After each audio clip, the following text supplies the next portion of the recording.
Today we're going to be talking about the thought of Friedrich Hayek. Hayek is one of the major economists of the 20th century. He won the Nobel Prize. He is one of the founders of the Austrian School of Economics. His thinking also had a huge impact on later world events. He, for example, was one of the key influences on both Margaret Thatcher and Ronald Reagan.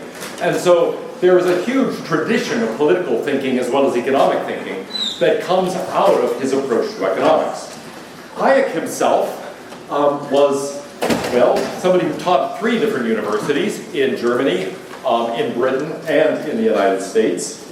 He was born in Vienna, the second cousin of Ludwig Wittgenstein, the famous philosopher. He fought for Austria-Hungary on the Italian front during World War I, and ended up getting later doctorates in both law and political science at the University of Vienna. And it's kind of ironic in a way that somebody studied law and political science ended up becoming a great economist, but he did. He taught the London School of Economics at the University of Chicago, at Freiburg, at UCLA, at Salzburg, though some of those not for a very long time. He won the Nobel Prize in Economics in 1974. We've been using his definition of socialism throughout this course, partly because it is very general enough to encompass a wide array of different approaches to economic thinking and to political thinking. And his definition, as we've seen, is that socialism is the conscious direction of social forces to consciously chosen ends. Now, he says that critically depends on a certain vision of the collective good, because we've got to make some decisions about what ends we as a society will aim at, and then we've got to consciously direct the social forces that will lead us to that end. So it's not really, you might say, very specific in its policy prescriptions and so on. It depends what the end we seek is. We've got to make a decision about that. So there has to be a vision of the collective good, some goal that we're trying to accomplish, and then the idea is to direct social forces toward that particular goal. Well, why does this have an appeal? He says it's very easy to understand that. It's the idea of structuring a society in a rational way, using reason as the foundation for social order. Think about what we do in our own personal lives. Why, for example, are you in college? Do you have a goal? Gosh, I assumed that it was like your personal life. I thought you were going to say, yes, I have a goal. And I'm here in order to, as a means to achieving that goal. And then I was going to say, well, that seems like a rational thing, right? As Aristotle said, human beings act according to rational plans. We select ends, then we choose means appropriate to those ends. That's what rationality is. And so you might say it's just taking that idea that we almost take for granted with respect to our own individual lives, and then we apply it to the level of society as a whole. Just as you and I individually choose means to achieve the ends that we've chosen, so we together as a society ought to choose means to direct us toward the ends that we together have chosen. And so it's really taking something that is very natural, this idea of acting rationally, and then expanding it to the entire society. Now, I gather from some of your reactions that you don't actually have a goal. You're thinking, why am I in college? Gee, that's a good question. I shouldn't have thought that back at all. But you might think, well, what is the alternative here? The alternative is really saying, look, each individual person pursues their own goals. And there is no collective decision about what our goals have to be. It's just a question of, well, whatever results from individual people pursuing their ends. So there's a kind of individualist creed that is separate from this. The individualist will say, it's up to you and me to just pursue our own goals. There's no need for us together to make a decision about what our goals are, and then for us to select means together for accomplishing those goals. We just all do that at the individual level, and society is whatever results from that process. And that, in the end, is the vision that Hayek champions. But here, he's saying, well, you can get why somebody would be attracted to socialism. It's really saying, what constitutes rational activity in your life? Just think about that applied to our collective lives together. Now, he worries about this almost immediately, because he says John Stuart Mill, among others, have taught us that the good of society as a whole requires a certain level of individual liberty. That is to say, it's important that some people be allowed to pursue paths that other people aren't pursuing. That people be able to act spontaneously, that they engage in what Mill refers to as experiments in living. So, for example, how is it that we make progress? think of an example of progress during the 20th century and then ask yourself, how did that happen? What's an example of progress? The development of our highway system. The development of our highway system, he says. Okay, good, highways. You might say that's a bit of progress. Now, think, how did that happen?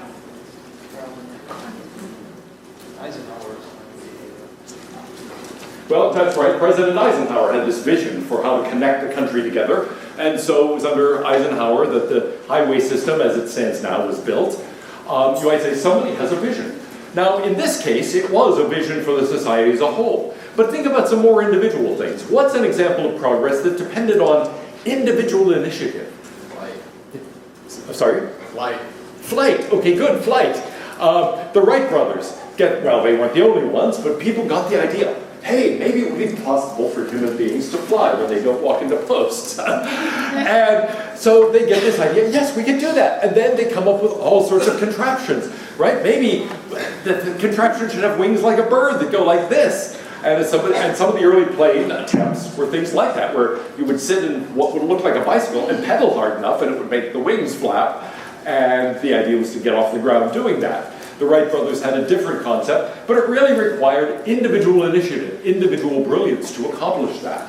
Now, Mill says, look, if everybody just does the same thing, we're not going to progress as a society. It's important that we have individual people who think, let's try this new way. And that kind of thing is what enables society to advance. So the danger is that focusing on the collective good can compete with those individual pursuits of goods. The danger is that, well, the good of society really does depend on protecting individual liberty, individual spontaneity, individual experiments in living, and yet he says in the end socialism becomes the enemy of spontaneity, of those experiments in living, of liberty itself. And so he says very dramatically near the beginning of the book, socialism means slavery. Now why? Well, as we're going to see, it's because the individual has to be subordinated to the good of the social group. In the end, it's not really so much a question of balancing the good of the whole as opposed to the good of the individuals. Instead, it becomes a matter of the individual becoming merely a means to the end of pursuing that vision of the social good. So here is a sort of cynical, wet description of how various forms of socialism differ. Communism. Commissars take your stuff and give it to other people. If you resist, the government arrests you. Socialism. Bureaucrats take your stuff and give it to other people. If you resist, the government arrests you. Democratic socialism. 51% of the voters take your stuff and give it to other people. Etc. Well, his most sustained critique of socialism is in this book, The Road to Serfdom. It's not the only one. He also wrote a book called The Fatal Conceit and a number of others. But the idea is really this. Western civilization is built on a respect for the individual qua individual. It is built on the idea that individual people have value, that human beings individually have dignity, and that that dignity entitles them not only to respect from other people, but also entitles them to lead their life in the way they choose, to lead their life in pursuit of their vision of the good. Now that's not to say we tolerate anything anyone does. You're not supposed to be harming other people in your pursuit of your good, for example. But it's important that people be allowed to pursue their own visions, to engage in their own experiments in living. We have to respect people's choices within their own sphere. It's sometimes been said that your liberty ends at the tip of my nose. You can swing your fist all you like, but it stops here. Within that sphere, though, in which you're not harming anyone else, you should be free to act as you will. And indeed, John Stuart Mill advocated what he called the harm principle. That is to say, the only reason for restricting people's liberty is to prevent harm to others. Well, this depends on a vision, you might say, of the desirability of individuals developing their own conceptions of the good, their own individual gifts and bents, their own preferences, that is to say. People should be allowed to experiment and to live as they want as long as they aren't harming other people. Now, Hayek says, here's why the alternative vision becomes highly problematic, why it's not so easy to organize society in pursuit of the collective good, and still respect individual liberties. He is a pluralist. He says there are different kinds of values, different kinds of goods. Goods differ in kind. The things that make things valuable differ in kind. And so in particular, Here are some of the things. This list is actually taken from Edmund Burke in Reflections on the Revolution in France. But they're all things we think a good society should display. For example, liberty is a good thing. So is social order. We want to be able to predict what's going to happen when we walk down the street. Happiness, that's important. It matters whether people in a society are happy or unhappy. Prosperity matters. Health matters. Pleasure matters. Honor matters. So does morality, religion, strength, civility, peace, dignity, virtue. All of those things are good things. And all of those things are good things not only for an individual person, but for a society as a whole. All other things equal, a civil society is better than an uncivil one.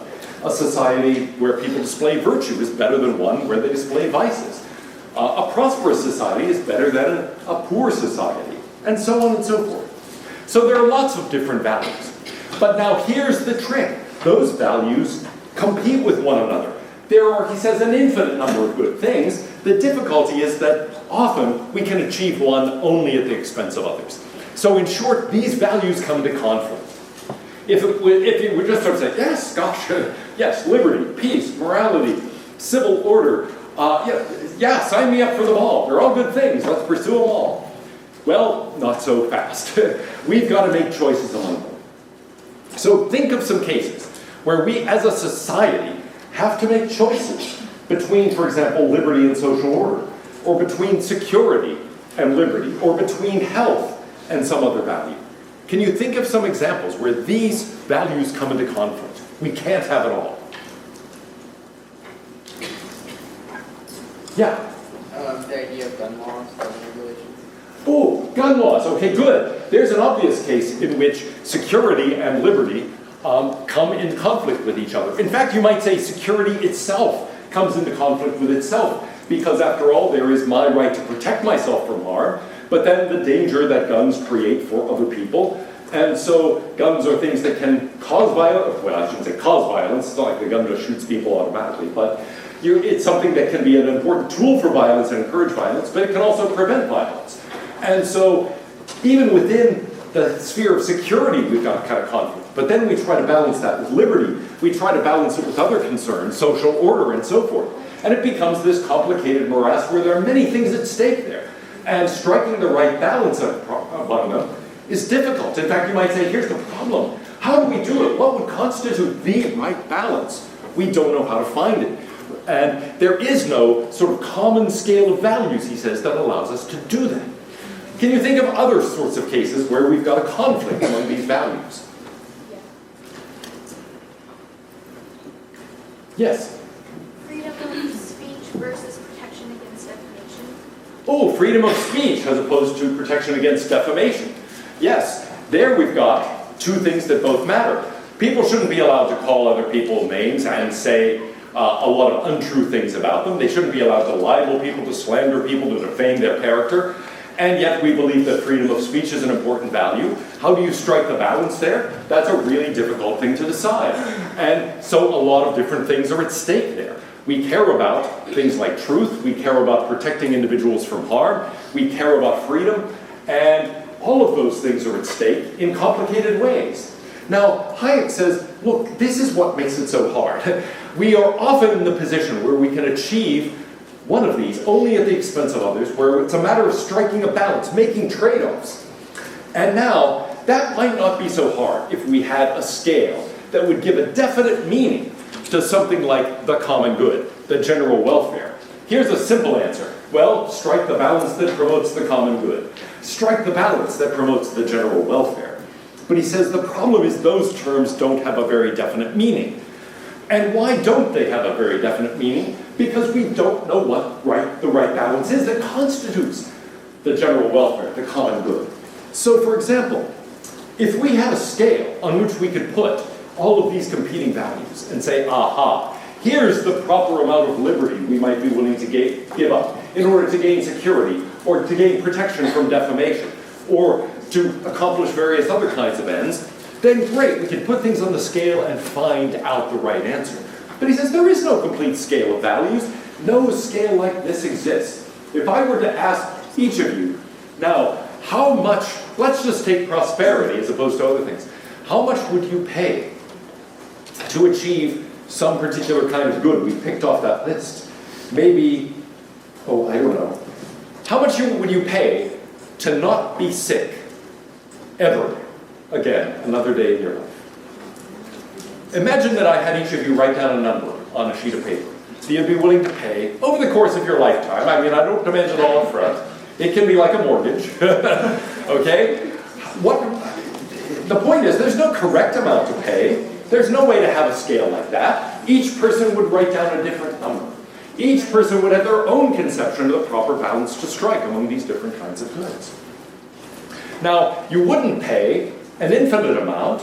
After all, we could have cars that would protect you much better on the roadways from injury, but they would have to go slower, they would have to be a lot more expensive, and so forth. We make trade-offs among all those things, but people make different choices. Some people buy Volvos, some people buy Miatas, some people buy Teslas. Those are all different points of balancing those various good things. So different sort of risk. So what we're willing to risk, what we accept in exchange for what, we each have a different conception of that. And Hayek says, look, even if there were a right scale that we could establish that really did tell us the true value of health for the rest of your life, or this or that or other thing, the fact is it would be so complicated no human being could actually comprehend it. So, how do we compare the values of things? We compare them by looking at people's free choices among them. How do you compare the value of a banana as opposed to the value of an apple? The answer is, well, there's no abstract thing. It's a question of what you'd pay to have a banana as opposed to an apple or vice versa. It's something that we determine in the marketplace by allowing people to make free choices between apples and bananas.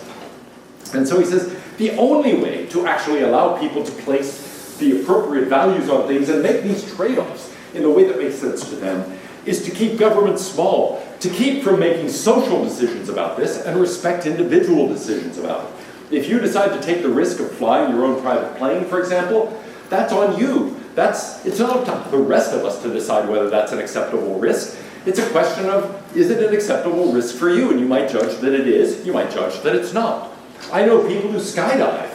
I find that a crazy, unacceptable risk, but some people find it acceptable for the thrill. I love roller coasters. I know lots of people who won't go on roller coasters. Okay? Those people are drawing the lines at different places, balancing different kinds of goods in different ways. Now, yes, the result of trying to do these things apart from the individual decisions that make this up is, well, for someone else to try to decide what the proper balance is. In economic terms, he argues that's usually a disaster. Somebody decides the price of apples or of bananas or of toilet paper should be this. And if they get it wrong, either nobody buys it because it's too expensive, or the shelves are empty and nobody produces it. And so a market economy is one that, by respecting people's free choices, actually provides goods to people, but one, basically, if you try to substitute your judgment for the market, the danger of getting it wrong is immense. Now, it's not just a question of getting it wrong. He says there's a question that Lenin raises, which is that in any socialist economy, there's a fundamental question. Who? Whom? Namely, who does what to whom? Who is actually making decisions for whom? Who is allocating goods to whom? Who is making these decisions? If they're not made by individual people, and the market isn't collecting that information by evaluating people's free choices and just looking at prices as resulting from that, then that power gets transferred from individuals to someone. Who does it get transferred to? Well, the power goes from the individual to the state in some fashion, and then, well, either the choice and the risk rests with the individual, or it rests with someone else. Now, if it rests with someone else, he's not only worried that people will get it wrong, though that often happens, he's worried that it really does show disrespect. There's a kind of Kantian critique he gives. We haven't really talked about Immanuel Kant's philosophy, but it's a very simple philosophy at its core in ethics. It really just says the key to ethics is respecting every rational moral agent as an end in him or herself. You are not allowed to use people merely as means. You're not allowed to exploit them. You must treat people with respect. And he says, here's the thing. In an individual sort of economy, and given an individualistic worldview, that makes sense. The whole idea is that individual people have dignity. They deserve respect. Their choices deserve respect. But socialism, by saying, no, we have to gear our efforts toward the common good, is basically saying the individual doesn't get to make those choices, either about ends or about means. Instead, they become means to the end of achieving that social vision, that social good. And so he says there's a real moral danger here. Are you going to treat people as ends in themselves, or are you going to treat people as means to an end that you've defined, to this social vision that is, well, toward which, I guess I should say, everything is being consciously directed. Now, I mentioned that people often get this wrong. Again, there's an argument he gives. It's resting on an earlier argument by John Stuart Mill. And it goes something like this. Mill says, here's the problem with government intervention. Usually when the government intervenes with liberty, it intervenes wrongly and in the wrong place. Why? Well, because you know more about yourself than anyone else does. And you care more about yourself than anyone else does. Government can't possibly know enough to substitute its choices for yours. It can't possibly care enough about you to substitute its choices for yours. So think about who you would like to be in charge of decisions about your life. Here's option A. You get to decide what to major in, for example, what to do after you leave college, whether or not to rent or buy a house or whatever. Think about all those choices. Here's option 1. You get to make them. Option 2 is that somebody else gets to make them. Let's say your mother. Which do you like better, you or your mother, as a decision? Okay, option 3, it should be the governor of the state of Texas. Governor Abbott gets to choose. Here's option 4, President Trump gets to choose. Here's option 5, the United Nations gets to choose. What would you prefer? Now I notice you're all being silent. Gosh, you're very well-behaved. Previous classes have reacted with outrage at the list of political figures I've come up with. Maybe our political class has improved. Somehow I doubt it. Anyway, that's something that most people say, no, I want to make these decisions for myself, right? I don't trust my legislator or my congressman or the president or my governor or some official of the United Nations or some bureaucrat inside some government agency to make these decisions for me. I want to make them myself because I care more about me than they care about me. I know more about me than they know about me. So there is a serious economic calculation problem. It's called the problem of distributed knowledge. And the idea is this. There is a huge amount of expertise in a society, but no one person has that expertise. A lot of people know a lot about toilet paper, for example, but nobody really knows enough to know exactly what the price of a roll of toilet paper ought to be. In fact, here's a really familiar object, a pencil. Lots of people know how to do various things connected with making pencils, but is there anyone in the world who actually knows everything about making a pencil, who can do it all by themselves? The answer is surely no. It's actually a really complicated process. Somebody has to know something about the lead of the pencil. Somebody has to know something about the wood. How do you make the eraser? How do you stick it on appropriately? What about this little metal thing? Okay, different people know about all those different things. And so most of the knowledge in society is distributed. No one person has it. If you want a dramatic demonstration, think, how would I go about making a pencil from scratch? Would you know how to do it? What about a cell phone? Could you just sit down and say, yeah, I'm going to make my own cell phone? No one person, even an employee at Apple, would know enough to sit down and make a cell phone on their own. Nobody knows enough, even at Ticonderoga Corporation, to make a pencil all on their own. Knowledge is distributed. The complexity of even something as simple as a pencil really requires a decentralization of knowledge. But that means the market is already taking into account a huge body of information about how things are done, about what costs are appropriate to different things. It's very hard to substitute any individual's judgment for that. Well, it is true that although market transactions, he says, make people generally better off, sometimes markets do fail. Sometimes we experience something known as the tragedy of the commons, which is to say what makes sense for each person doesn't make sense for all. So each person does what is best for them, and we can even set it up so that each person is doing what would really be best for the group given what other people are doing. But nevertheless, the group ends up worse off as a result. So here's a simple example. This is a classic example from papers on this. A number of shepherds are around a field that they all graze their sheep on in common. And let's say each has some private land as well, but they all have a strong incentive to graze their sheep on the common land. Well, to the extent that they do that, what happens? The common land deteriorates, the grass ends up being gobbled up by the sheep, and then nobody has the common land to graze the sheep on. Or here's another example.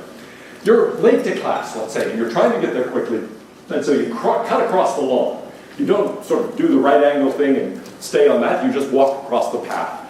And what's the result of that? You gain, and let's say the rest of us gain by your brilliant observations when you're in class, so it's actually best for the group that you do that. But what's the result of everybody making that choice?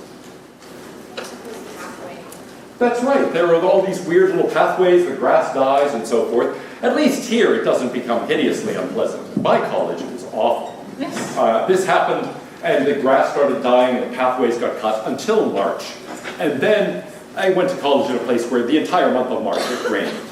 And all of those things turned into mud puddles. And then squirrels would go running around the campus and people's dogs would chase the squirrels into the mud puddles and kill them. It was repulsive. But even without the squirrels and the dogs, it was bad anyway. It was like, oh, the campus is now a sea of mud. And that happened every March. And we were all worse off as a result of making those individual decisions that seemed like they were making us better off. Well, that can happen. But Hayek says, look, government can be expected to fail just as often. That is to say, sometimes we know what the solution is. Like, stop doing that and walk out the paths. Or the most brilliant thing I think I've ever seen as a response to this was wait to build the paths, wait to see where people walk between buildings, and then build the paths where they've walked. That would be a really good response. But there is a real danger of the tragedy of the commons taking place at the government level as well. Just as individual people can have an incentive to do something that ends up, when everybody does it, harming the group, so congressmen, other government officials can have incentives to do things that actually end up harming the group. It makes sense for the person to do that given the behavior of the others, but when everybody acts that way, we're all worse off. For example, yes, I'll vote for your bridge if you vote for my bridge. Given the way everybody else is voting, that makes good sense. But the result of that is we spend too much money and have too many bridges. Now, here's another way of looking at it. Maybe, in a lot of cases, there really is a better solution than the market solution. That's not to say anybody knows how to find it, and that any social system can be constructed to give them the right incentives to find it. So, it might be that even where the market isn't the best choice, there isn't any way to figure out what that better choice would be, or set up a system that will actually reliably produce it. It might be, in fact, that government officials are actually less capable of finding it than people are on their own. Here is a famous statement of his. The curious task of economics is to demonstrate to men how little they really know about what they imagine that they can design. That is to say, he worries that the socialist, and you could take this beyond socialism specifically to all sorts of areas of human endeavor. The thought is we could design the perfect X, Y, or Z, and the result of that too often is disaster. Really the best sort of design for whatever sort of thing it might be. It might be a society, it might be an economy, it might be a car. Maybe you've seen the Simpson episode where Homer helps his brother out and decides to design this car. Absolutely awful. Yes, it's an absolutely awful car. Yes. And that sort of thing can easily happen. We can imagine, oh, I could do better than this. But the moment you try, you realize, oh wait, it's actually really hard to do better than this. It turns out to be very difficult to predict the effects of actions, to understand how a system, a complex system, works well enough to reliably produce good outcomes. Partly in response to Hayek's work, a number of economists developed something known as public choice theory, which suggests it's actually a little bit worse than this. That is to say, government officials' behavior can be predicted by assuming they're looking out for their own interests, not looking out for yours or for the common good or anything else like that. In fact, they have powerful incentives to look out for their own interests and not for yours. Here's one way to look at it. Suppose I'm in charge of solving a certain problem. What happens if the problem goes away and I solve it? My agency doesn't need to exist anymore. I'm out of a job. What happens if the problem keeps growing worse? Ooh, my agency gets increased budgets. We're more and more important. I've got an incentive to actually make this problem worse.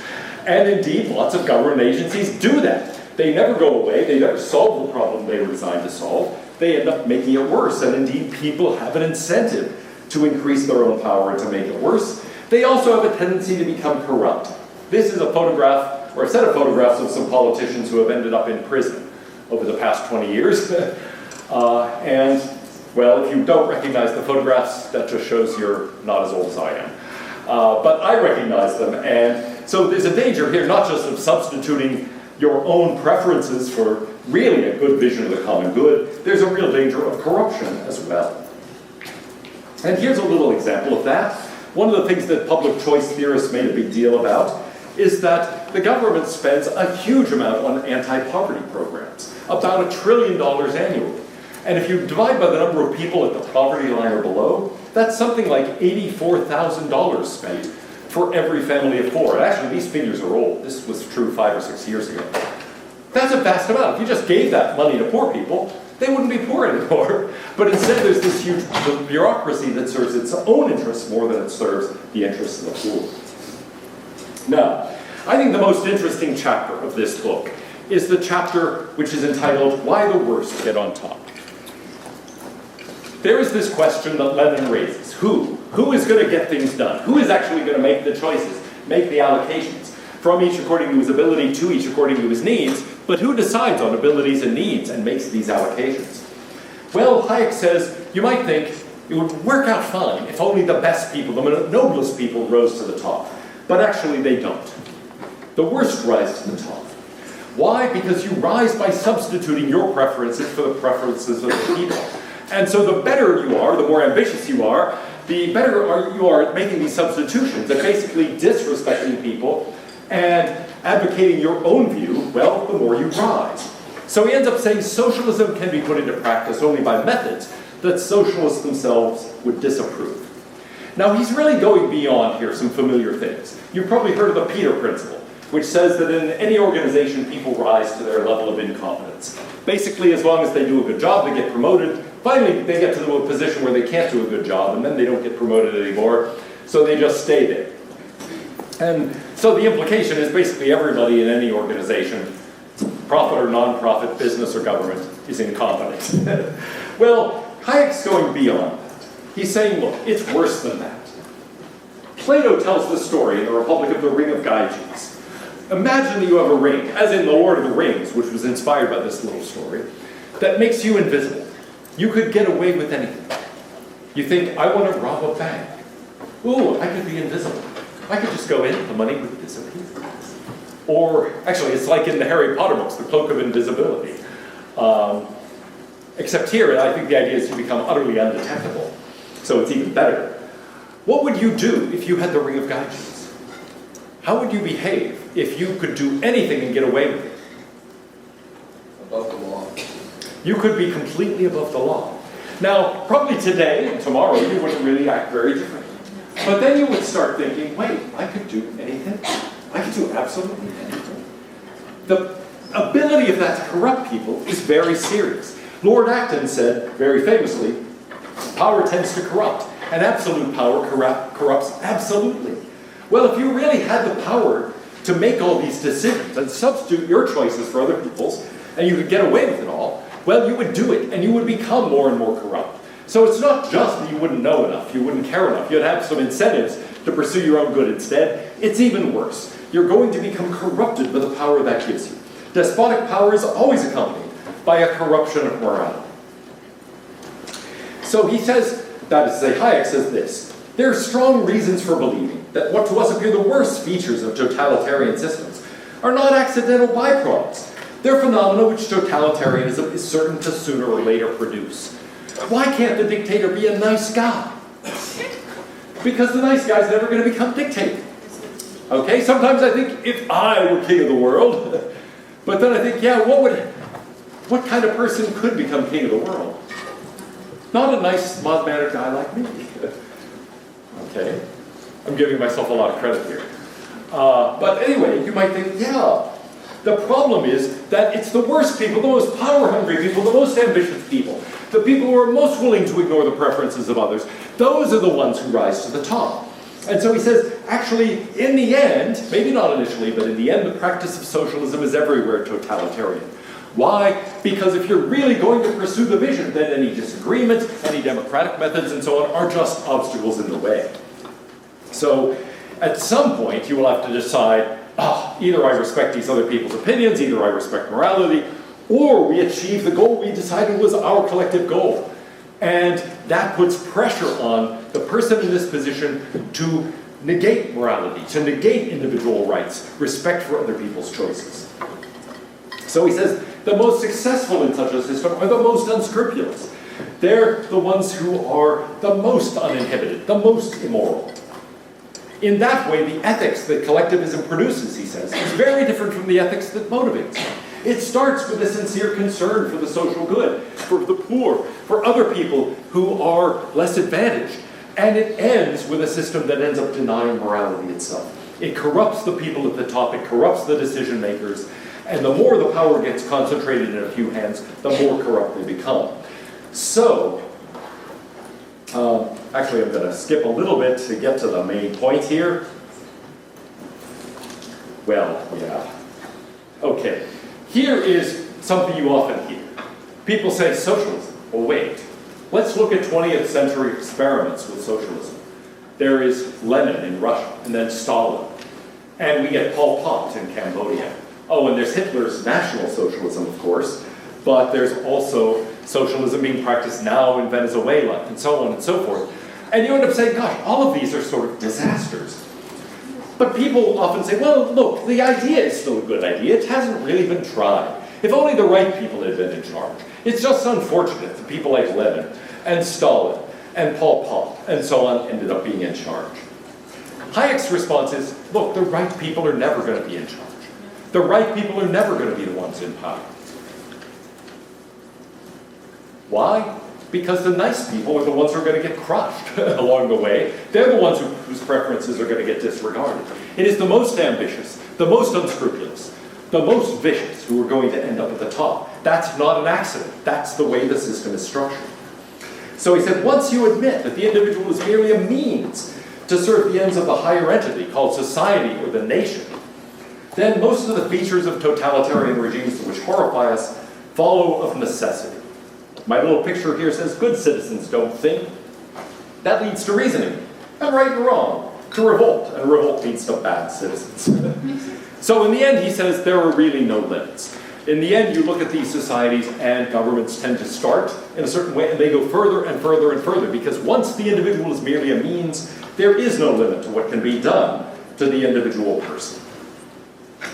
As a result, well, the morals that result from putting these ideas into practice is very different from the morals that they start out with. In fact, really, since a lot of unpleasant tasks are going to be involved, the people who are willing to do them are the ones who will be promoted. They're the ones who will attain power.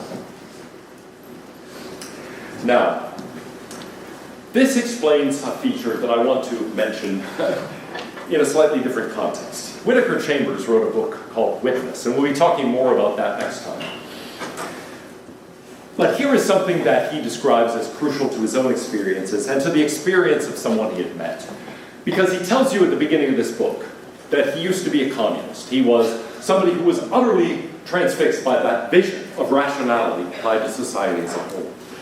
And then something happened that made him turn around his life completely and made him reject it. And he describes this sort of experience. He says, there's one experience which most sincere ex-communists share, whether or not they go only partway to the end of the question it poses.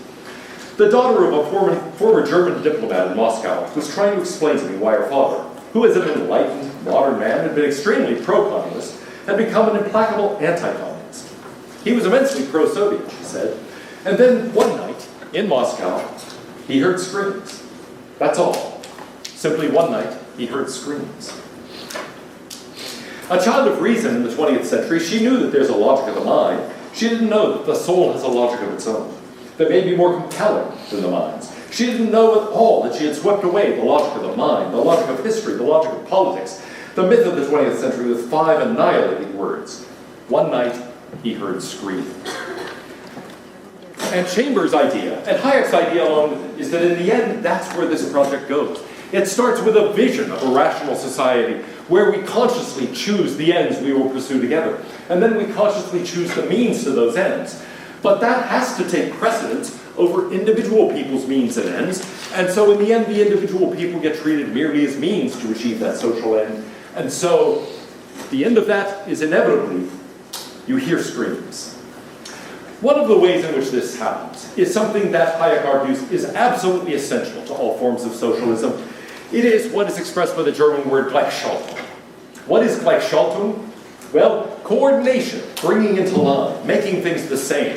It's a term used in engineering for what you do in, let's say, making machine parts. You have to pursue Gleichschaltung, bringing them all into line, making them all work together. Well, in Stalin's Russia, this was called political correctness. The thought is everybody has to be pursuing the same goals. If we as a society are pursuing this certain goal, everybody has to be pursuing it. And so ideas have to be brought into line. They have to be coordinated. So here's the way Hayek puts it. Socialism requires the general acceptance of a common Weltanschauung, that is to say, a common worldview, a common set of values. We have to get people who don't share that vision out of the way because they're going to cause trouble. So in any society like this, there are going to be strict rules about what you can say and what you can't say. Now at this point, I really want to say, what are some things you can't say? But of course you can't answer that question, because if you could say them, it would be false, right? So that's the kind of question you can't answer. So I won't really ask it.